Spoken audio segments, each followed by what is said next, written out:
ॐ भूर्भुवः स्वः तत्सवितुर्वरेण्यं भर्गो देवस्य धीमहि धियो यो नः प्रचोदयात्।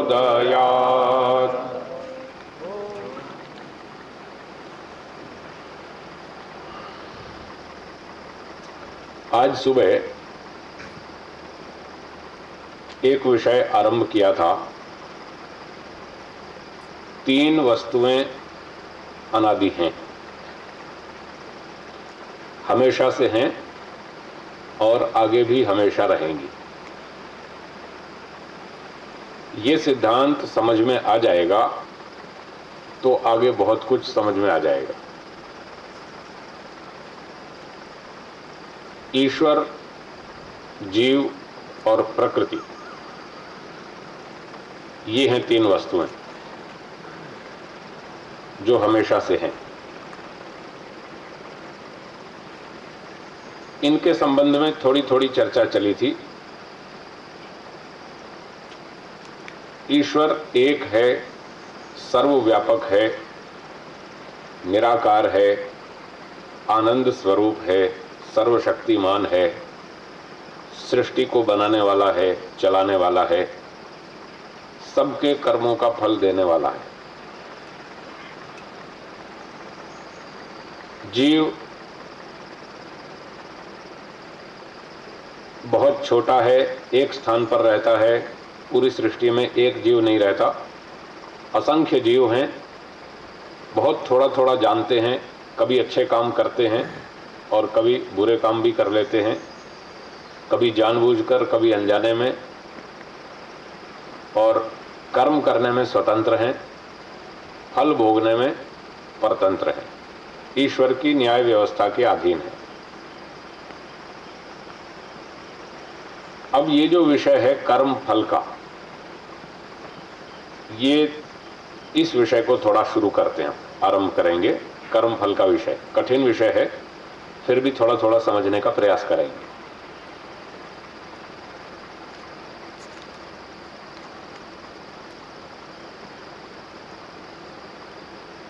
प्रकृति की बात भी सुबह चली थी। प्रकृति जड़ वस्तु है, उससे भगवान ने ये सारा संसार बनाया। हम जीवों के लिए बनाया, अपने लिए नहीं बनाया। अब हम जो जीव हैं, अथवा आत्मा अथवा जीवात्मा, तीनों में से कोई भी शब्द का प्रयोग कर सकते हैं। जीवात्मा कर्म करने में स्वतंत्र है। कर्म क्या है उसको समझेंगे।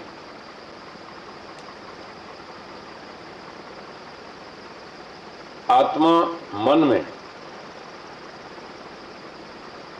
कई तरह के विचार करता है। अच्छे विचार भी होते हैं, बुरे विचार भी होते हैं। पहले मन में विचार करता है, अमुक कार्य को करूं या न करूं। ये 2 विचार रहेंगे जब तक, करूं या न करूं, यहां तक उसको बोलेंगे विचार। अभी ये कर्म नहीं बना।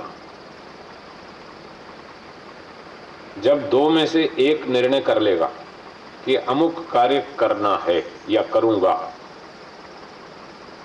अब बन गया कर्म। विचार और कर्म में अंतर है। जब तक मन में 2 बातें हैं, चोरी करूं या नहीं करूं, ये 2 बातें हैं जब तक, तब तक कर्म नहीं कहलाता वो, तब तक उसका नाम है विचार। और 2 में से जब एक निर्णय कर लिया, चोरी करूंगा, झूठ बोलूंगा, धोखा दूंगा, अब जब एक निर्णय हो गया तो अब ये कर्म बन गया। इसको बोलते हैं मानसिक कर्म। ये मन का कर्म हो गया, अब इसका फल मिलेगा। विचार का फल नहीं है, कर्म का फल है। तो हमको बहुत सावधानी से देखना है हमारे मन में हम क्या क्या विचार करते रहते हैं। उन विचारों में काट छांट करनी है,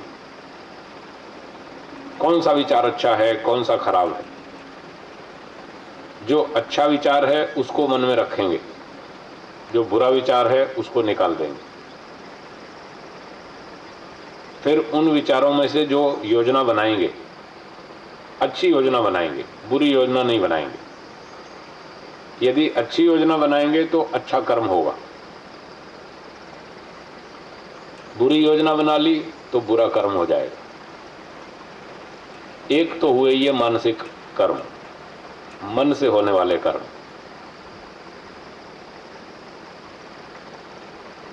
दूसरे हैं वाणी के कर्म, वाचनिक कर्म, जो हम बोल बोल के करते हैं। सत्य बोलना, मीठा बोलना, नम्रता से बोलना, सभ्यता से बोलना, अच्छी बात बोलना, प्रसंग के अनुकूल बोलना, ये वाणी के शुभ कर्म, अच्छे कर्म। और झूठ बोलना, कठोर भाषा बोलना, छल कपट करना, चालाकी करना, धोखा देना वाणी से, ये वाणी के बुरे कर्म। तो वाणी से भी ये कर्म होते हैं। तीसरे हैं शरीर से किए जाने वाले कर्म, दूसरों की सेवा करना, बड़े बुजुर्गों का सम्मान करना, रोगियों की सहायता करना, उनकी चिकित्सा करना, करवाना, किसी निर्दोष को कोई पीट रहा है उसकी रक्षा करना, उसको बचाना। इस प्रकार से दान देना, ये शरीर के अच्छे कर्म। शरीर के बुरे कर्म,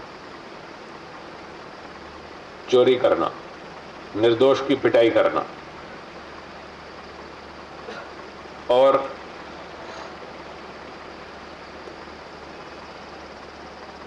भी व्यभिचार आदि कर्म करना, ये शरीर के बुरे कर्म कहलाते हैं। और अशुद्ध भोजन खाना, मांस अंडे खाना, शराब पीना, नशीली वस्तुओं का सेवन करना, ये सारे शारीरिक बुरे कर्म हैं।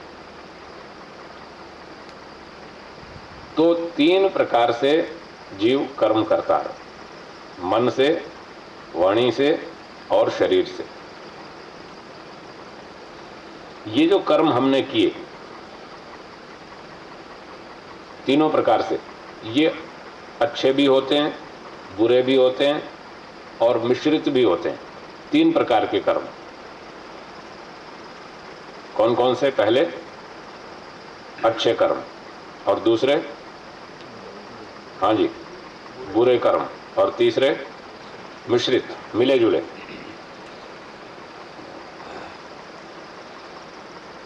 जैसे अभी आपने उदाहरण सुने थे, सेवा करना, दान देना, रक्षा करना, ये कैसे कर्म हैं?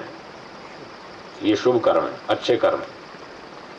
और चोरी करना, लूटपाट करना, अन्याय करना, आतंकवाद फैलाना, ये कैसे कर्म हैं? बुरे कर्म। तो मन से, वाणी से, शरीर से, तीनों साधनों से अच्छे कर्म भी होते हैं, बुरे कर्म भी होते हैं। और कहीं कहीं इन दोनों का सम्मिश्रण भी होता है, मिक्स भी हो जाते हैं, कुछ अच्छाई और कुछ बुराई, तो उनको बोलते हैं मिश्रित कर्म।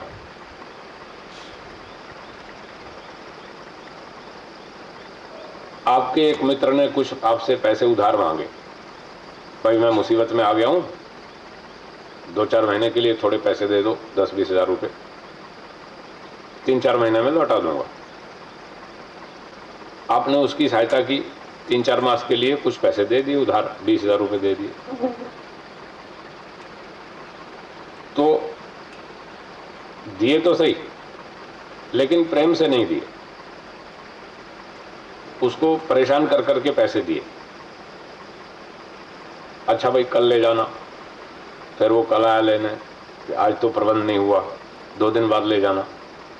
फिर 2 दिन बाद आया, फिर कहा भाई आज भी वो पूरा प्रबंध नहीं हो पाया और आप परसों लेके जाना। ऐसे 2-3-4 धक्के खिलाए उसको, तब जाकर के आपने उसको 10,000 रुपया दिया। फिर कहा भाई अभी 10 पूरा नहीं, 20 पूरा नहीं हुआ, 10 तो आज ले जाओ, फिर 2 दिन बाद 5 और ले जाना। ऐसे तोड़ तोड़ के आपने थोड़ा थोड़ा करके उसको 20,000 दिया, थोड़ा परेशानी भी की और थोड़ा सहायता भी की। इसको बोलते हैं मिश्रित कर्म। सहायता तो की, ये अच्छी बात है, और उसको ठीक ढंग से नहीं की सहायता, कुछ धक्का खिलाया, परेशान किया, चाहे जानबूझ के किया या अनजाने में, जैसे भी मजबूरी में किया, उसको परेशानी तो हुई, तो इसको मिश्रित कर्म कहेंगे। रात को घर में कोई अतिथि आ गया 11 बजे और वो बिना सूचना दिए आ गया, था आपका मित्र, कोई रिश्तेदार था, संबंधी था, और वो सूचना नहीं दे पाया आपको। अब रात को 11 बजे आके कहने लगा, जी मुझे तो भूख लगी है, मुझे तो खाना खिलाओ। आपने देखा रसोई में खाना सब खत्म, कुछ बचा नहीं, दाल नहीं, सब्जी नहीं, रोटी नहीं, आटा नहीं, कुछ नहीं। अब नए सिरे से रोटियां बनाओ। वो कहता भूख बहुत जोर से लगी है, खाना नहीं खिलाओगे तो नींद नहीं आएगी। अब नए सिरे से रोटी बनानी पड़ेगी, दाल सब्जी बनानी पड़ेगी, 1-2 घंटा आपका खर्च हो जाएगा, नींद भी खराब होगी 2 घंटे की। ऐसी स्थिति में अगर आप उसको दुखी होकर भोजन खिलाते हैं और मन में उसको गालियां देते रहते हैं, कैसे लोग हैं, रात के 11 बजे आते हैं, सूचना भी नहीं देते, पहले से बताते तो रोटी बना के रखते, कुछ बचा के रखते, अब बिना सूचना दिया आए, अब रात को 11 बजे रोटियां बनाओ, इनको खिलाओ, 2 घंटा हमारी नींद बेकार हो जाएगी। ऐसे मन में दुखी होकर अगर भोजन खिलाएंगे तो इसको मिश्रित कर्म करेंगे। इसमें कुछ अच्छाई है, कुछ गड़बड़ भी है, दोनों मिक्स। भोजन खिलाया, ये अच्छा काम, उसको, भूखे व्यक्ति को भोजन खिलाया, उसकी तृप्ति हो गई, उसको अच्छी तरह नींद आएगी और वो ठीक से सोएगा। भोजन खिलाया, ये अच्छा किया, लेकिन मन में दुखी होकर के खिलाया, अच्छी भावना से नहीं खिलाया, ये गड़बड़ हो गई। इस तरह ये दोनों चीजें यहां पर मिश्रित हो जाती हैं, तो इसको मिश्रित कर्म कहते हैं। तो मिश्रित में कोई बिल्कुल नई तीसरी बात तो नहीं है, कुछ अच्छाई और कुछ बुराई, मूल बातें वो 2 ही हैं, अच्छे कर्म और बुरे कर्म। तो हम मोटी भाषा में इन 2 पर चर्चा करेंगे।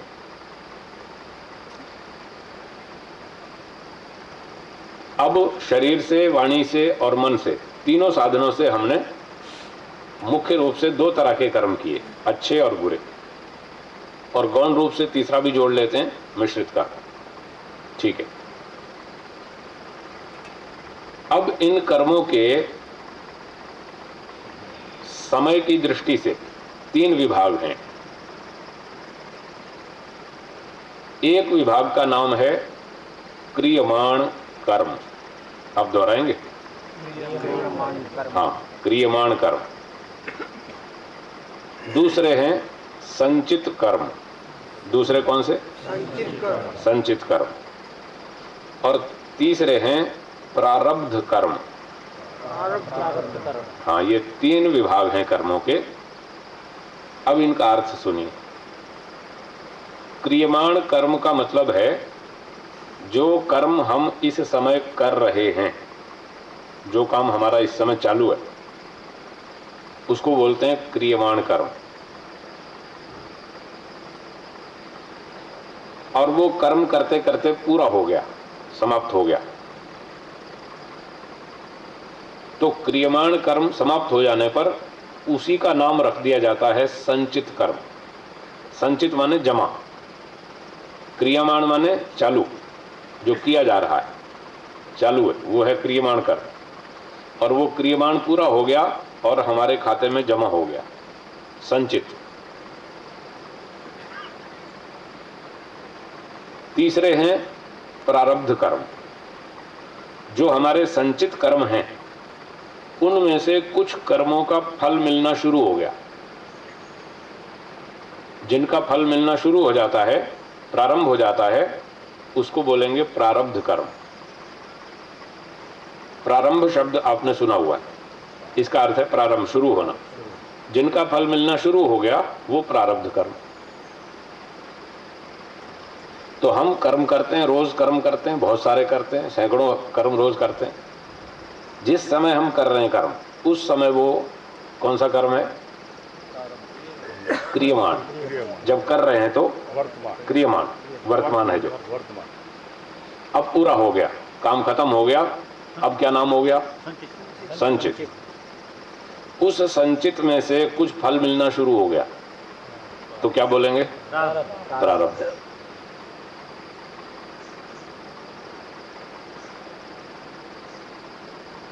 तो ये कर्म के बारे में मोटी मोटी बातें हुई।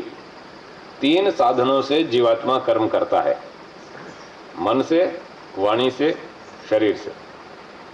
और वो 3 प्रकार के कर्म हैं, शुभ, अशुभ और मिश्रित। और समय की दृष्टि से उसके 3 विभाग हैं, क्रियमाण, संचित, प्रारब्ध। ठीक हो गया? अब फल की बात शुरू करेंगे। ये थी कर्म की बात। कर्म करने के बाद उसका फल मिलता है। असली फल है सुख और दुख। असली फल क्या है? हम जो भी करते हैं सुख प्राप्ति के लिए करते हैं। चाहते तो यही है कि हमें सुख मिलना चाहिए, हमारी इच्छा यही होती है कि हमें सुख मिलना चाहिए। दुख की इच्छा कोई भी नहीं करता, फिर भी दुख भोगना पड़ता है। दुख भोगना कोई नहीं चाहता, फिर भी भोगना पड़ता है। क्यों भोगना पड़ता है? उसके पीछे कारण है।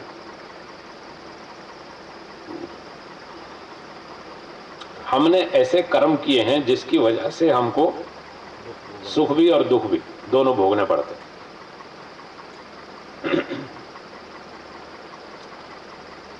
तो अब ये सुख दुख फल किन किन कर्मों से कैसे कैसे मिलते हैं, इसके कर्म फल के कुछ नियम हैं, मोटे मोटे नियम। उन नियमों को थोड़ा सा हम दोहराएंगे। आप भी जानते हैं बहुत सारे नियम, हम भी जानते हैं, उनको मिलकर के दोहराएंगे। पहला नियम, अच्छे कर्म का कैसा फल होना चाहिए? अच्छा, ये पहला नियम। दूसरा, बुरे कर्म का कैसा फल? बुरा। तीसरा नियम, यदि कोई व्यक्ति कर्म ना करे तो क्या उसको फल मिलना चाहिए? नहीं मिलना चाहिए। कर्म नहीं किया तो फल भी नहीं मिलेगा। न्याय की बात तो यही है। और अन्याय में तो कुछ भी हो जाता है, वो अलग बात है। न्याय की बात कर रहे हैं हम। कर्म का फल तो वही है जो न्याय से मिले, उसको कर्म का फल कहते हैं। तो अच्छे कर्म का अच्छा फल, बुरे कर्म का बुरा फल। यदि कर्म नहीं किया तो फल भी नहीं मिलेगा। चौथा नियम, जिस व्यक्ति ने कर्म किया फल उसी को देना चाहिए या दूसरे को? उसी को देना चाहिए, तो न्याय होगा। जिसने कर्म किया उसी को फल, दूसरे को नहीं। 4 बातें हो गई। 5वीं बात, जितना कर्म करेंगे उतना फल, कम भी नहीं अधिक भी नहीं। एक व्यक्ति 1 महीना नौकरी करता है और उसका वेतन है 15,000 रुपये, तो 1 महीना नौकरी पूरी की तो उसको पूरे 15,000 मिलने चाहिए। 10,000 देंगे तो गड़बड़ है, अन्याय हो गया। और 15 के 20-25 दे देंगे तो भी गड़बड़ है, तो भी न्याय नहीं हुआ। तो जितना कर्म का फल निश्चित किया गया है उतना ही फल उसको दिया जाएगा। ये 5वां नियम हुआ, कम भी नहीं अधिक भी नहीं। 6ठा नियम, कर्म पहले करें फल बाद में देवें, ये ठीक है, या फल पहले देवें कर्म बाद में करें, कौन सा ठीक है? कर्म के बाद। हाँ, कर्म पहले फल बाद में, ये 6ठा नियम। ठीक है, ये नियम सीधे सीधे हैं, सरल नियम है, आपको स्वीकार है ना? ठीक है। 6 नियम हो गए। 7वां नियम, एक व्यक्ति कर्म करे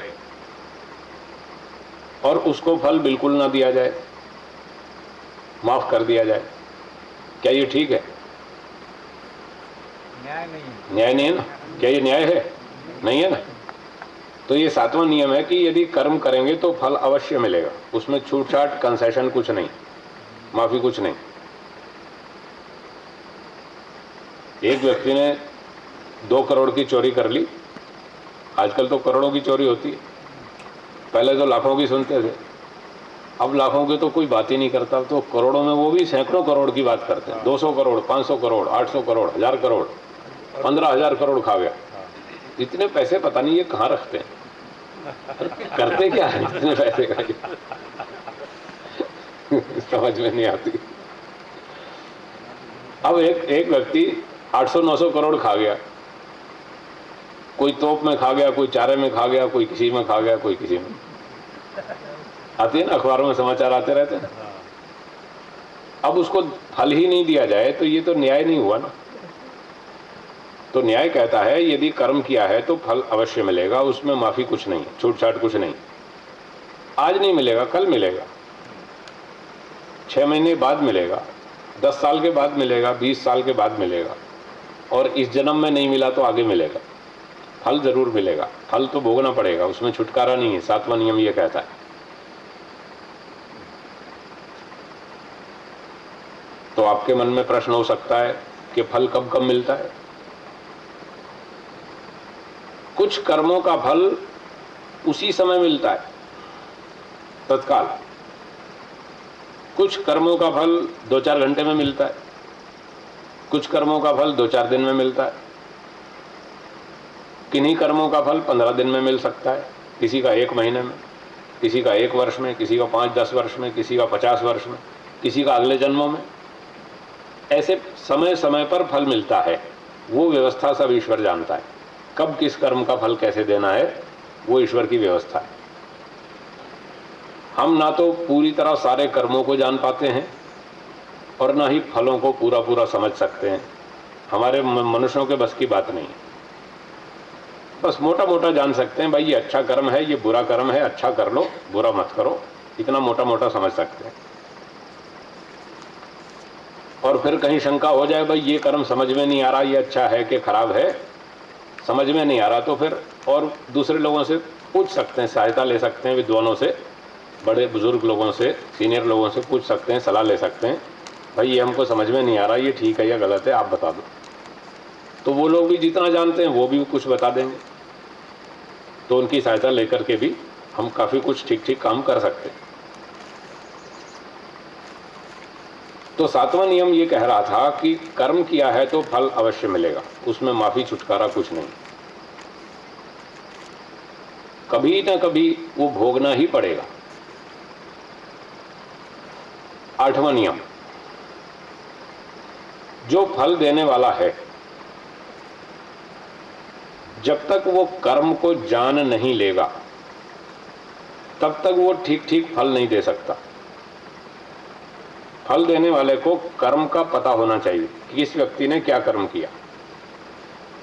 जैसे न्यायालय में जब कोई मुकदमे चलते हैं तो पहले न्यायाधीश महोदय वो पूरा मुकदमा सुनते हैं, कौन अपराधी, किसने क्या अपराध किया, कब किया, कहां किया, कैसे किया, उसके प्रमाण लाओ। जब वो सारा मुकदमा सुन लेते हैं और सिद्ध हो जाता है कि इसने ये अपराध किए, प्रमाण मिल जाते हैं, तब फिर वो फल देते हैं। मुकदमा जब तक सुनेंगे ही नहीं, पता ही नहीं चलेगा किसने क्या अपराध किया, कितना किया, तब तक वो ठीक ठीक फल नहीं दे सकते, न्याय नहीं कर सकते। तो 8वां नियम क्या हुआ? फल देने वाले को कर्म का पहले मालूम होना चाहिए, उसने किसने क्या कर्म किया। 9वां नियम, फल देने वाला व्यक्ति फल देने का अधिकारी भी होना चाहिए। न्यायाधीश महोदय को अधिकार है फल देने का, हर सड़क पे चलने वाले को अधिकार नहीं, वो फल नहीं दे सकता। अधिकारी व्यक्ति दे सकता है दंड, किसी ने गलती की हो, अपराध किया हो, तो उसको हर आदमी दंड नहीं दे सकता, उसको अधिकार नहीं है। जो निश्चित किया हुआ व्यक्ति पंचायत का अधिकारी है, या न्यायालय का अधिकारी है, न्यायाधीश है, वो दंड दे सकता है। कितने नियम हो गए? 9। एक और 10वां नियम, फल देने वाला अधिकारी तो होना चाहिए और अधिकारी होने के साथ साथ उसको फल पता भी होना चाहिए, किस कर्म का कितना फल दिया जाए, वो फल की मात्रा भी उसे मालूम होनी चाहिए, और क्या फल दिया जाए वो भी पता होना चाहिए, तब तो वो फल ठीक दे सकता है, नहीं तो फिर अन्याय हो जाएगा। कर्म का भी पता हो, फल का भी पता हो, और फल देने का अधिकारी भी हो। ये 7वां, 8वां, 9वां और 10वां 3 नियमों में ये बात समझ लीजिए, कर्म का भी पता हो, फल का भी पता हो, और फल देने का अधिकारी भी हो, तो न्याय हो जाएगा। तो देखिए बहुत सारे 8-10 नियम हो गए। इन नियमों से कर्म का फल दिया जाता है, और जो कर्म का फल होता है उसको न्याय कहते हैं। क्या कहते हैं? न्याय। ईश्वर न्यायकारी है। वेद आदि शास्त्रों में लिखा है ईश्वर न्यायकारी है। तो ईश्वर इन सारे 10 नियमों का पालन करता है। ये न्याय के नियम, कर्म फल के नियम हैं, न्याय के नियम हैं, एक ही बात। और ईश्वर फल देने वाला है, हम कर्म करते हैं। अब इन नियमों को यदि हम समझ लेंगे, 10 नियमों को भी मोटे मोटे, और इनके अनुसार हम अपने अच्छे अच्छे कर्म करेंगे, तो हमारा जीवन बहुत अच्छा हो जाएगा, सुखी हो जाएगा। ये जन्म भी हमारा सुधर जाएगा और आगे आने वाला जन्म भी सुधर जाएगा, दोनों अच्छे हो जाएंगे। जब मैं बात करता हूं आने वाले जन्म की, अगला जन्म, नेक्स्ट आने वाला, तो बहुत से विद्यार्थी युवक कॉलेज के वो कहते हैं जी किसने देखा है अगला जन्म, क्या प्रमाण अगला जन्म होता है? वो तो अगला जन्म मानते ही नहीं। आप में से भी मैं पूछ लूं, आप में से कितने लोग मानते हैं पुनर्जन्म को? जरा हाथ ऊंचा करेंगे जो मानते हैं पुनर्जन्म होता है, मानते हैं, ठीक है। अच्छा, जो नहीं मानते वो लोग हाथ ऊंचा करेंगे। हाँ, यहां भी है नहीं मानने वाले, ठीक है। और तीसरी बात, जिनको शंका है, पता नहीं होता है कि नहीं होता, समझ में नहीं आया, वो लोग भी हाथ ऊंचा करें। शंका वाले भी हैं, हाँ, शंका वाले भी बहुत सारे, ठीक है। चलो शंका दूर कर लेते हैं। बहुत लोगों के मन में ये शंका होती है, पता नहीं अगला जन्म होगा कि नहीं होगा, हम कर्म कर रहे हैं, फल मिलेगा कि नहीं मिलेगा, देश की सेवा करते हैं, समाज की सेवा करते हैं, इतना तन मन धन खर्च करते हैं देश के लिए, समाज के लिए, और फिर भी हमको अच्छा फल नहीं मिलता, लोग सम्मान भी नहीं देते, धन भी नहीं देते, उल्टा गालियां और सुननी पड़ती। ऐसी ऐसी परिस्थिति आती है जब सामने, तो मन में शंका हो जाती है, पता नहीं कर्म फल व्यवस्था ठीक है या गड़बड़, कोई फल देने वाला है भी या नहीं है, ऐसे मन में शंका होती है। तो उसका समाधान हो जाना चाहिए। तो पहले इस शंका का समाधान करेंगे कि मरने के बाद आगे जन्म होगा या नहीं होगा, इसको सुलझा लेते हैं। तो मैं छोटे छोटे 3 प्रश्न आपके सामने रखता हूं, आप उन 3 प्रश्नों का उत्तर सोचिए और बताइए। हो सकता है इन्हीं 3 प्रश्नों में बात सुलझ जाएगी। अच्छा, सबसे पहला प्रश्न वो है कि कर्म पहले किया जाए, फल बाद में दिया जाए, ये न्याय है, या फल पहले दिया जाए, कर्म बाद में किया जाए? कौन सा न्याय है? कर्म पहले फल बाद में, ठीक है ना। अभी 10 नियमों में ये एक नियम आया भी था, कर्म पहले फल बाद में, ठीक है। एक प्रश्न का उत्तर मिल गया और उत्तर बिल्कुल सही है, ठीक है। दूसरा प्रश्न, ये जो मनुष्य शरीर हमको इस समय मिला हुआ है, हम मनुष्य कहलाते हैं, ये मनुष्य शरीर जो हमको मिला है, ये मुफ्त में मिला है या कोई कर्मों का फल है? आपका दिल क्या बोलता है? ये पता नहीं है। अपने मन से पूछो, कुछ तो जवाब मिलेगा। पूछो पूछो, आधा मिनट आंख बंद करके सोचो, अंदर से जवाब मिलेगा। नहीं मिलता है। हैं? कर्मों का फल है। क्या कह रहे हैं? कर्मों का फल। पीछे से आवाज आ रही है, कर्मों का फल। अच्छा, और कौन कौन मानते हैं कर्मों का फल है? हाथ ऊंचा करेंगे। ये शरीर कर्मों का फल है। हाँ, कुछ लोग मानते हैं कर्मों का फल,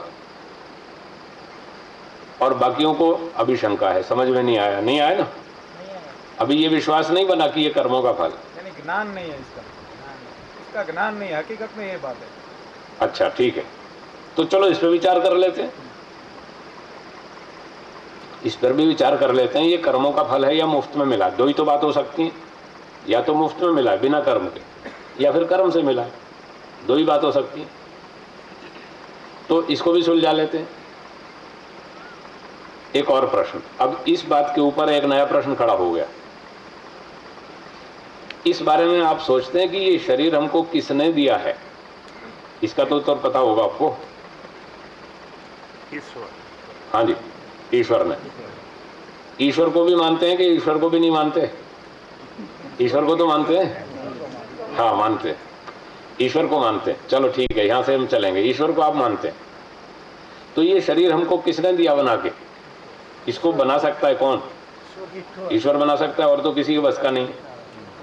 मनुष्य लोग ये पंखे बना सकते हैं, कुर्सी टेबल बना सकते हैं, रेलगाड़ी बना सकते हैं, विमान बना सकते हैं, पर मनुष्य का शरीर तो नहीं बना सकते, उनके बस की नहीं।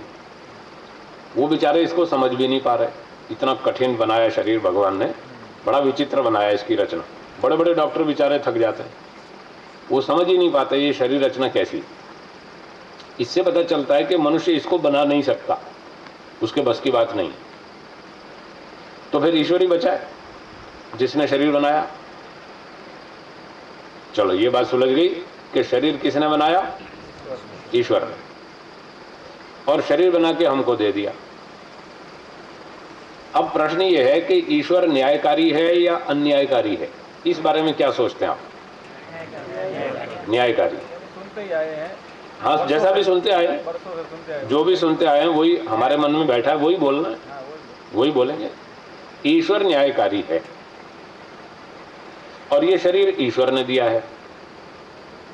तो न्याय के 10 नियम अभी हमने दोहराए थे, उसमें एक नियम था कि बिना कर्म किए फल देना चाहिए या नहीं देना चाहिए? नहीं देना चाहिए। न्याय का एक नियम था, बिना कर्म किए फल नहीं देना चाहिए। अब बात साफ हो जाएगी।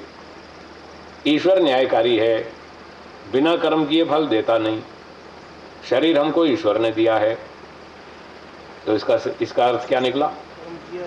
हमने कर्म किया तभी हमको मिला, तो मुफ्त में नहीं मिला, ये सिद्ध हो गया। बोनस में नहीं आया। हाँ, बोनस में नहीं आया, मुफ्त में नहीं आया, हमने कर्म किया है तब मिला है। यहां तक पहुंच गए? हाँ जी बोलो, यहां तक पहुंच गए ना? ये शरीर ईश्वर ने दिया है, मुफ्त में नहीं दिया है, कर्म का फल है, ठीक है। और कर्म पहले फल बाद में, ये भी आप स्वीकार कर चुके। बस अब एक अंतिम प्रश्न है मेरा। पिछली बातों को दोहराता हूं, उसको ध्यान में रखेंगे, और उन बातों के आधार पर एक अंतिम प्रश्न का उत्तर सोचेंगे। शरीर हमको ईश्वर ने दिया है, ईश्वर न्यायकारी है, बिना कर्म किए फल देता नहीं, ये कर्मों का फल है। कर्म पहले करो, फल बाद में मिलता है। अंतिम प्रश्न, जिस कर्म का ये फल है वो कर्म हमने कब किया था? हाँ, अब आपने बोला, मैंने नहीं बोला। कब किया था? कब किया था? गए जन्म में। कर्म पहले फल बाद में, आपने बोला, मैंने तो कोई जबरदस्ती तो नहीं की। सारी बातें आपने स्वयं बोली ना, मैंने कोई जबरदस्ती नहीं बुलवाई आपसे, आपने स्वयं बोली सारी बातें। शरीर ईश्वर ने दिया है, ईश्वर न्यायकारी है, और ये कर्म का फल है, मुफ्त में ईश्वर देता नहीं, कर्म पहले करो, फल बाद में मिलता है। तो जिस कर्म से ये शरीर मिला वो कर्म इस शरीर के मिलने से पहले हुआ होगा। तो पहले कब? पिछले जन्म में, और फल मिला इस जन्म में। तो मरने के बाद अगला जन्म हो गया? हाँ जी बोलो, हो गया कि नहीं हो गया? हो गया ना? अब तो शंका दूर हो गई होगी। खुद बोलते हैं ना कि माँ बाप की अच्छे कर्म है, इसके लिए बेटा कमा रहा है, यानी वो खा रहा है उसका कर्म। हाँ वो अच्छा फल खा रहा हाँ है। वो अगली बात है, उस पर आएंगे हम। अभी तो हमने इतना समझना था कि मरने के बाद अगला जन्म होता है, एक समस्या तो हल हो गई कम से कम, और फिर आगे चलते। तो मरने के बाद फिर अगला जन्म होगा। हम मनुष्य हैं और हमारे आसपास बहुत सारे प्राणी हैं, गाय, घोड़ा, कौवा, कबूतर, कुत्ता, बिल्ली, शेर, हाथी, बंदर, मक्खी, मच्छर, सब तरह के प्राणी। हमें जितनी सुविधाएं हैं मनुष्य शरीर में, इतनी सुविधाएं और प्राणियों को हैं क्या? और नहीं, किसी को नहीं इतनी सुविधा जितनी हमको है। 3 मुख्य सुविधाएं मोटी मोटी। एक तो है बुद्धि। जैसी बुद्धि हमारे पास है मनुष्यों के पास, और जितना हम उस बुद्धि का विकास कर सकते हैं पढ़ लिख करके,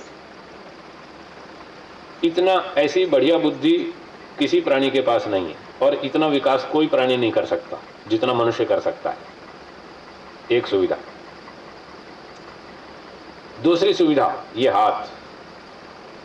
जैसे हाथ हमारे पास हैं और हम बुद्धि का उपयोग करके इन हाथों से जितने बड़े बड़े आविष्कार कर सकते हैं, ऐसे काम और कोई प्राणी नहीं कर सकता। और तीसरी सुविधा है ये भाषा, वाणी, बोलने के लिए। जैसी हमारी भाषा होती है मनुष्यों की, ऐसी भाषा और किसी प्राणी के पास नहीं। हम चिट्ठी लिखते हैं, कोई प्राणी चिट्ठी नहीं लिख सकता। हम पढ़ भी लेते हैं, समझ भी लेते हैं, समाचार लेन देन होता रहता है। वो बेचारे कोई चिट्ठी नहीं लिख सकते, ना कोई उनकी भाषा होती है, ना कोई ग्रामर व्याकरण होता है, कुछ नहीं होता। 5, 7, 10 तरह के उनके संकेत होते हैं। वो अपना संकेतों से ही अपना आवाज निकालते हैं और अपना काम चला लेते हैं, बस। तो ये 3 अच्छी अच्छी सुविधाएं हैं हमारे पास। इन सुविधाओं से हम कितने सुखी हैं, और वो बेचारे इन सुविधाओं के बिना कितने दुखी हैं। तो ये जो अंतर है, इसके पीछे क्या कारण है? मनुष्यों में और अन्य प्राणियों में जो ये अंतर है सुविधाओं का और सुख का और दुख का, उसके पीछे कारण है कर्म। हमें ये खास खास सुविधाएं मिली क्यों? हमने अच्छे कर्म किए पीछे, और उनको ये सुविधाएं नहीं मिली क्यों? उन्होंने बुरे कर्म किए। इसलिए भगवान ने इस जन्म में वो सुविधाएं उनसे छीन ली। तुमको बुद्धि नहीं देंगे। घोड़ा बना दिया, गधा बना दिया, उल्लू बना दिया। भगवान ने सारी बुद्धि छीन ली। क्यों छीन ली? उन्होंने बुद्धि का दुरुपयोग किया, बुद्धि का ठीक ठीक उपयोग नहीं किया, उसका इस्तेमाल गलत किया, तो भगवान ने बुद्धि छीन ली। अगर सरकार एक सैनिक को बंदूक देती है, किस लिए देती है? देश की रक्षा के लिए। और वो बंदूक लेकर जनता को लूटना लग जाए तो सरकार बंदूक वापस छीन लेगी ना? सुविधा दी है, रक्षा करने के लिए दी है, लूटने के लिए नहीं दी। जब एक सैनिक सरकार की दी हुई बंदूक का दुरुपयोग करने लगता है, उससे जनता को लूटने लगता है, तो सरकार उससे बंदूक वापस छीन लेती है और उसको जेल में डाल देती, दंड देती है। तो भगवान ने हमको बुद्धि दी थी पिछले जन्म में, जिसने बुद्धि का सदुपयोग किया उसको दोबारा दे दी, फिर हम मनुष्य बन गए। और जिसने दुरुपयोग किया, भगवान ने उसकी बुद्धि छीन ली, उसको घोड़ा बना दिया, गधा बना दिया, उल्लू बना दिया, सुअर बना दिया, कुत्ता बना दिया। जैसा कर्म वैसा फल, ये न्याय है। अभी शुरू में हमने बोला था अच्छे कर्म का अच्छा फल, बुरे कर्म का बुरा फल। तो हमने अच्छे कर्म किए, इसलिए हमको भगवान ने अच्छा फल दिया, मनुष्य बनाया।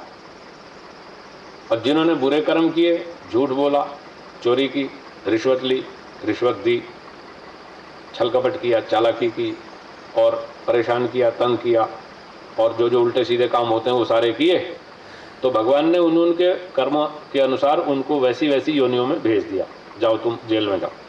ये भगवान की बनाई हुई जेल है।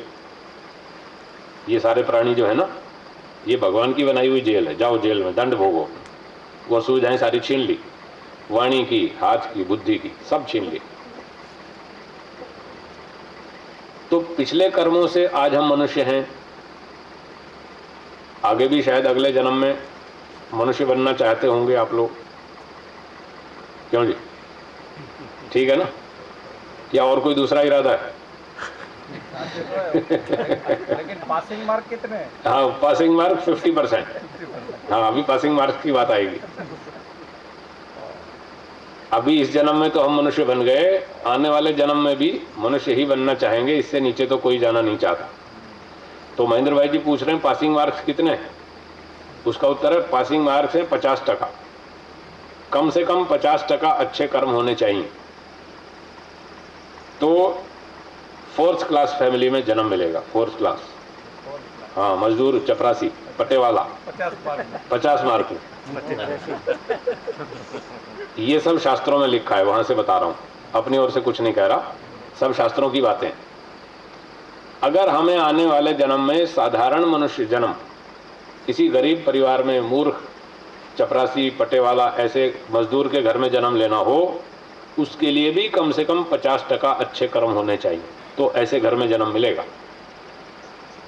और अगर इससे ऊंचे अच्छे घर में जाना हो, बुद्धिमान माता पिता हो, धनवान हो, धंधा पैसा व्यापार वाले हो, अच्छे संपन्न हो, आस्तिक हो, सदाचारी हो, ऐसे अच्छे अच्छे ऊंचे ऊंचे घरों में जन्म लेना हो तो टकावारी बढ़ानी पड़ेगी, अच्छे कर्मों की संख्या बढ़ानी पड़ेगी, प्रतिशत बढ़ाते जाओ, ऊंचे ऊंचे परिवार में जन्म मिलेगा।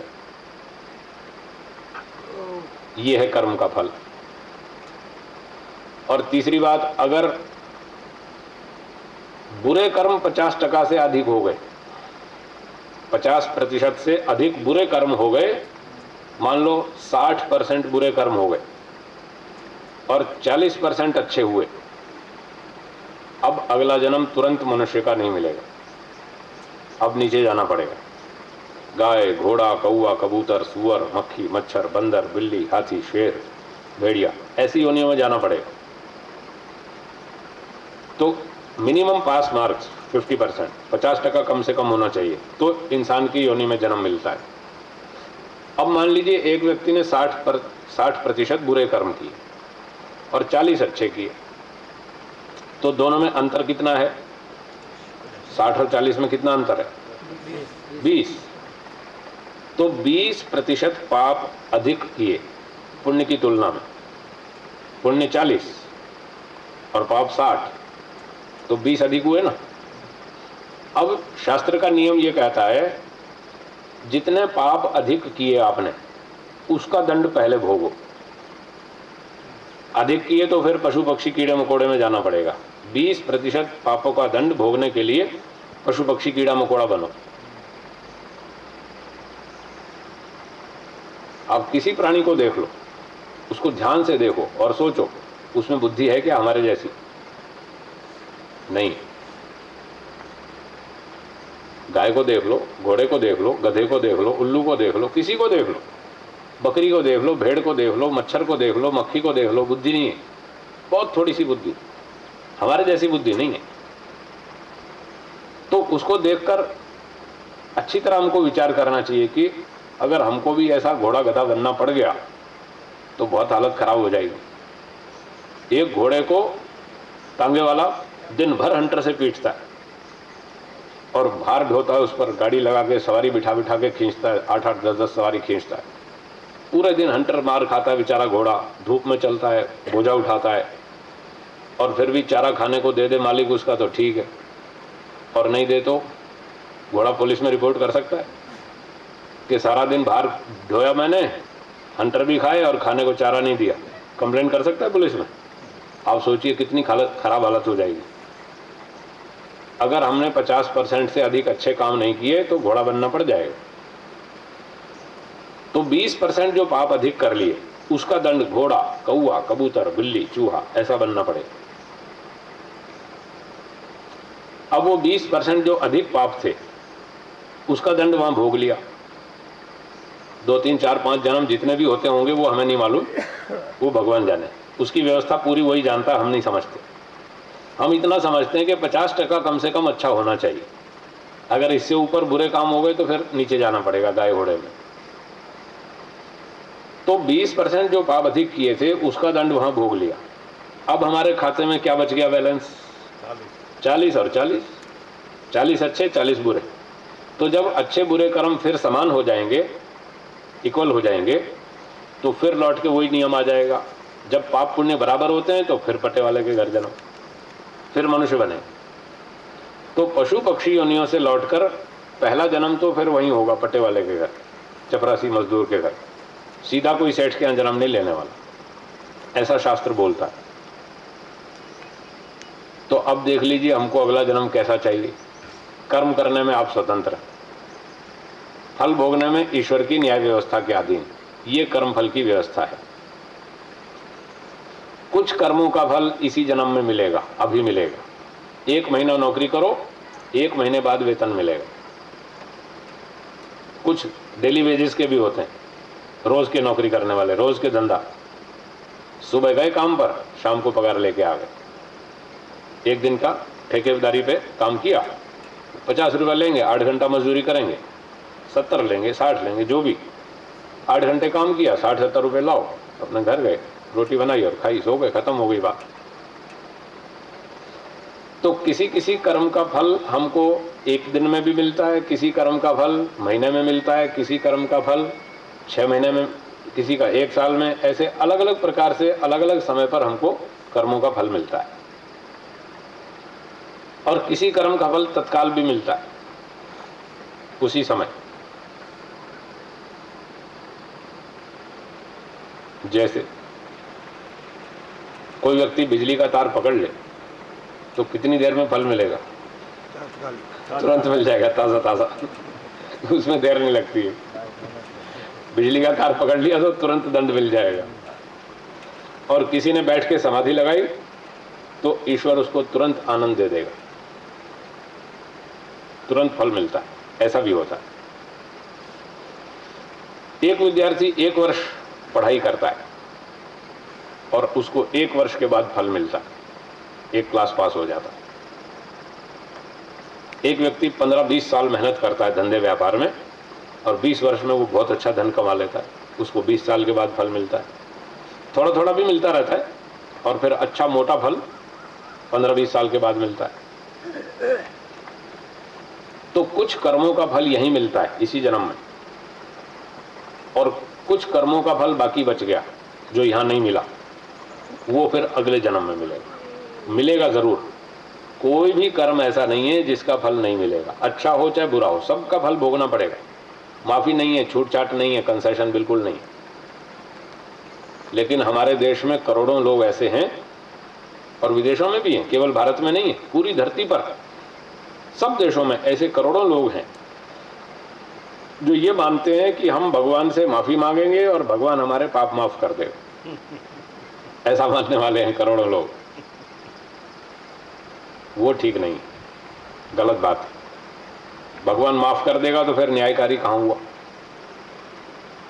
न्याय के नियम में तो आपने बोला था ना, कर्म करेंगे तो फल अवश्य भोगना पड़ेगा। माफी अभी कुछ नहीं, माफ नहीं होता है। माफ कर दिया तो फिर न्याय थोड़ी हुआ। हजारों लाखों लोगों की संख्या में, लाखों की संख्या में लोग हरिद्वार में जाते हैं गंगा स्नान करने के लिए। आपको पता होगा, जाते हैं ना। और भी तीर्थ स्थानों पे जाते हैं, कोई उज्जैन में जाता है, कोई वाराणसी में जाता है, कोई इलाहाबाद जाता है, कोई कहीं जाता है, कोई नासिक में जाता है। तो अलग अलग तीर्थ स्थानों पर लोग स्नान करने जाते हैं अमुक अमुक अवसरों पर, कोई कुंभ के मेले पर, कोई और अवसर पर। वो जाके नदियों में स्नान करते हैं और क्या सोचते हैं, हमारे सारे पाप यहां धुल गए। ऐसा ही सोचकर जाते हैं। तो आप विचार कीजिए, क्या हरिद्वार में गंगा जी में स्नान करने से सारे पाप धुल जाते हैं? नहीं धुलते। अगर धुल जाते होते तो फिर हरिद्वार में पुलिस स्टेशन नहीं होना चाहिए। पुलिस स्टेशन बंद करवा देंगे बंद? नहीं हो सकता है, कह रहे नहीं हो सकता है। इससे पता चला कि स्नान करने से पाप माफ नहीं हुआ, नहीं धुला, तब तो पुलिस में रिपोर्ट हुई ना। हरिद्वार में अगर स्नान करने से पाप धुल जावे तो वहां पुलिस स्टेशन नहीं होना चाहिए, जेल नहीं होनी चाहिए, कोर्ट भी नहीं होनी चाहिए। वहां सब कुछ है और बहुत बड़ी जेल है, बहुत बड़ा पुलिस स्टेशन है हरिद्वार में। जितने तीर्थ स्थान हैं भारत में, सब जगह बड़े बड़े पुलिस स्टेशन, उज्जैन में है, काशी में है, बनारस में है, नासिक में है, होशंगाबाद में है। 4 बार तो मैं भी जेल जाकर आया, चोरी करके नहीं गया था। 4 बार जेल जाकर आया, चोरी करके नहीं गया था, कैदियों को उपदेश देने गया था प्रचार के लिए।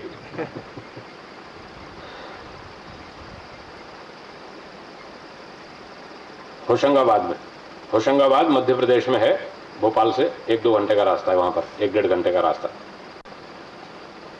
वहां पर नर्मदा नदी बहती है और वही आपके यहाँ आती है, नर्मदा भरूच में, वहीं से चल चल के यहाँ आती है। और उसका पानी सुना है कच्छ में भी आने वाला है, आ रहा है ना पाइपलाइन से, बहुत अच्छा।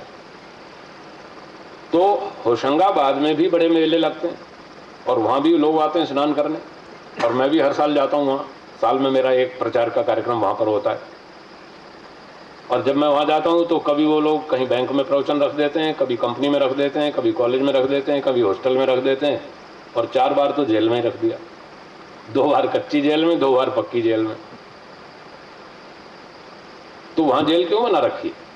2-2 जेलें, एक कच्ची जेल, एक पक्की जेल होशंगाबाद में। अगर वहाँ स्नान करने से पाप धुल जाते हैं तो ये जेल क्यों बनाई? कोर्ट में भी रखा, होशंगाबाद की कोर्ट में भी गया, वहाँ भी लेक्चर दे गया। 60-70 वकील मेरे सामने बैठे थे, जैसे आप लोग बैठे हैं ऐसे 60-70 वकील बैठे थे, और 2 जज साहब बैठे थे मेरे साथ मंच पर। वहाँ भी 1.5 घंटा हमारा कार्यक्रम चला कोर्ट में। ऐसे चलता रहता बहुत जगह पर। तो इससे पता चलता है कि उन स्थानों पर नदियों में स्नान करने से कोई पाप माफ नहीं होता, कोई धुलता नहीं। अगर धुल जाता है तो फिर ये कोर्ट्स वगैरह बंद करवा दो, और चालू रखते हो तो मतलब सिद्ध है कि वहां पाप माफ नहीं हुआ। और ये जो स्नान करने जाते हैं वो पता नहीं कैसा सोचते हैं, हमारी समझ में नहीं आया। वो ये सोचते हैं कि हम स्नान करेंगे तो हमारे पाप धुल जाएंगे, और ये नहीं सोचते कि जो मुझसे पहले स्नान करके गया उसका पाप मुझे चिपट जाएगा। तो ये नहीं सोचते। ऐसा है क्या? 1 वे ट्रैफिक, धुलते ही धुलते हैं, पीछे वाले दूसरे के नहीं चिपटते क्या? ऐसा भी तो हो सकता है ना। पानी बहता रहता है, वो पिछले घाट पर जो स्नान कर रहा था उसका पाप यहाँ तक आ जाएगा हमारे घाट पे, फिर इधर वाले का तो आगे चला जाएगा और पीछे वाले का तो यहाँ आ जाएगा, वो चिपटेगा। समुद्र है ना, तो सारे पाप यहाँ है, मछलीमारी होती है। हाँ तो ऐसा नहीं है। नदी में स्नान करने से कोई पाप धुलता भी नहीं, कोई चिपटता भी नहीं। पाप धोने से उसका पानी का कोई मतलब नहीं। पानी से तो शरीर की शुद्धि होती है, और वो भी पानी शुद्ध हो, साफ सुथरा, तो शुद्धि होती है। गंदा पानी हो तो और बीमारी लग जाए, इसलिए गंदे पानी में स्नान नहीं करना चाहिए। और मेले में तो बहुत भीड़ आती है, और इतने लोग स्नान करते हैं तो पानी वैसे ही साफ नहीं रहता और खराब हो जाता है। इसलिए ऐसे बड़े बड़े मेलों से बचना चाहिए। कोई वैसे जाए भी घूमने फिरने स्नान करने तो आगे पीछे जाओ, उन मेलों के अवसर पे मत जाओ। उन दिनों पानी भी साफ सुथरा नहीं मिलता और वहां बीमारी भी फैलती है। अच्छा, बहुत से लोग मंदिर में जाते हैं और वो माफी मांगते हैं, हे भगवान हमारे पाप माफ कर दो। वो समझते हैं मंदिर में माफी मांगने से पाप माफ खत्म हो जाएंगे। कोई चर्च में जाता है, वहां बोलता है, वो जाके जीसस क्राइस्ट से अपनी प्रार्थना करता है, उसको वो लोग बोलते हैं कन्फेस करना। वो ईसाई लोग बोलते हैं कन्फेस करना। चर्च में जाके कन्फेस करो, पाप खत्म। मस्जिद में जाके तौबा कह दो, पाप खत्म। ऐसा नहीं है। अगर चर्च में जाके कन्फेस करने से पाप खत्म हो जाता है तो इंग्लैंड जैसे ईसाई देशों में फिर ये पुलिस और कोर्ट और अदालत और जल्लाद ये सब बंद कर दो। वो तो ईसाई देश है ना, वहां तो चर्च खुले हुए हैं। जो भी चोरी करे उसको बोलो भाई तू चर्च में जा और कन्फेस कर, बात खत्म हो गई। पुलिस में क्यों जाना? कोर्ट में केस का आएगा। लेकिन वो भी सब पुलिस रखते हैं, सेना भी रखते हैं, पुलिस भी रखते हैं, अपनी CID भी रखते हैं, सब रखते हैं। और जल्लाद भी होते हैं, जेल भी होती है, मजिस्ट्रेट्स भी होते हैं, वकील भी होते हैं, सब होते हैं। तो इससे ये पता चलता है वो उनकी बात भी गलत है। कोई कन्फेस करने से पाप माफ नहीं हुआ। और मस्जिद में तौबा कह देने से पाप धुल जाते हो या माफ हो जाते हो, तो अरब देशों में फिर वहां पर पुलिस और न्यायाधीश और ये सब नहीं होना चाहिए, वहाँ भी है। पूरी दुनिया के हर देश में ये सारी व्यवस्था है कर्मफल की। सब जगह पुलिस है, सब जगह पर अदालतें चलती हैं, सब जगह न्यायाधीश होते हैं, सब जगह वकील होते हैं, सब जगह जेलें होती हैं, सब जगह जल्लाद होते हैं। इस हमारे व्यवहार से पता चलता है कोई पाप माफ नहीं हो रहा। खामखा लोगों के मन में भ्रांति है। और संसार की व्यवस्था को देखेंगे, गाय घोड़े पशु पक्षी, तो इसको देखने से भी पता चलता है पाप माफ नहीं हुए। अगर इन अपराधियों के भगवान ने पाप माफ कर दिए होते तो ये घोड़ा बिल्ली कौन बनाए, क्यों बनाएगा? वो किसको बनाएगा? पाप तो सारे माफ कर ही दिए थे, तो घोड़ा गधा किसको बनाएगा? ऐसे मुफ्त में तो बनाता नहीं। अभी अभी आप सोच ही रहे थे कि बिना कर्म के तो फल देना ठीक नहीं है, और माफ कर देना वो भी ठीक नहीं। माफ कर दे तो फिर अपराध बचा ही नहीं, तो दंड काहेगा? दंड तो दे रखा है। देखो कितने प्राणी हैं, लाखों तरह के प्राणी। तो संसार को देखने से पता चलता है कर्मों का फल माफ नहीं होता। ओम द्यौः शान्तिरन्तरिक्षं शान्तिः पृथिवी शान्तिरापः शान्तिरोषधयः शान्तिः वनस्पतयः शान्तिः विश्वे देवाः शान्तिर्ब्रह्म शान्तिः सर्वं शान्तिः शान्तिरेव शान्तिः सा मा शान्तिरेव